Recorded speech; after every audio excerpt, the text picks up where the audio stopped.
वंदे वाणी विनायको वंदे बोधमयं नित्यं गुरुं शंकररूपिणं यमाश्रितो हि वक्रोऽपि चन्द्रः सर्वत्र वन्दते।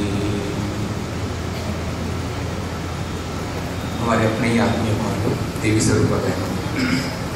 हम लोग जिस संक्रमण काल से गुजर रहे हैं, तो ट्रांजिशन हमारे अपने जीवन का भी एक बड़ा महत्वपूर्ण हिस्सा होता है।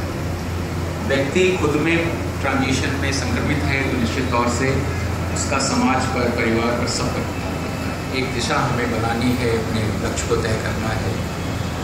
हमें याद आता है हम लोग अपने विद्यार्थी जीवन में एक पुस्तक हमको पढ़ने के लिए मिली थी, भारत के महान साधक।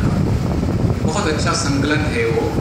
भारत में जितने महान पुरुष हुए उनका उसमें संकलित किया हुआ है जीवन, और उनकी साधनाएं, उनने कैसे अपने जीवन में परिवर्तन किए, जो चुनौतियों का सामना उन्हें कैसा किया।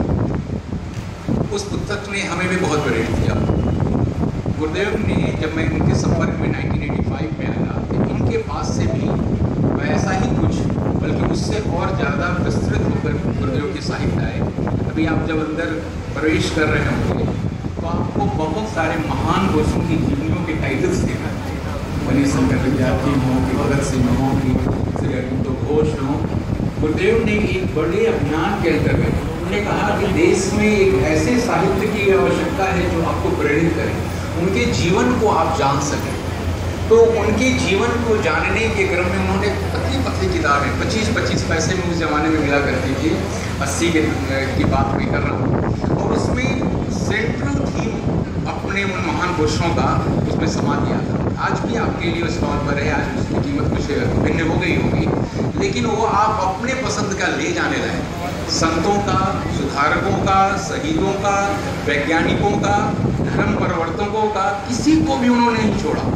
बोले कि आप जाने तो सही कि आपके लिए कौन आदर्श हो सकते हैं, आप जानिए तो सही कि किसके राहों पर हम अपने जीवन को ले जाएं, कौन हमें पसंद आता है। जो आता है उसकी जीवनियाँ आपके पास में मौजूद हैं, उनके जीवन के सेंट्रल थीम आपके लिए मौजूद है। मित्रों, उन सब में जो कुल मिलाकर एक बात आती है कि इंसान का जीवन बहुत बड़ी चुनौतियों के साथ है।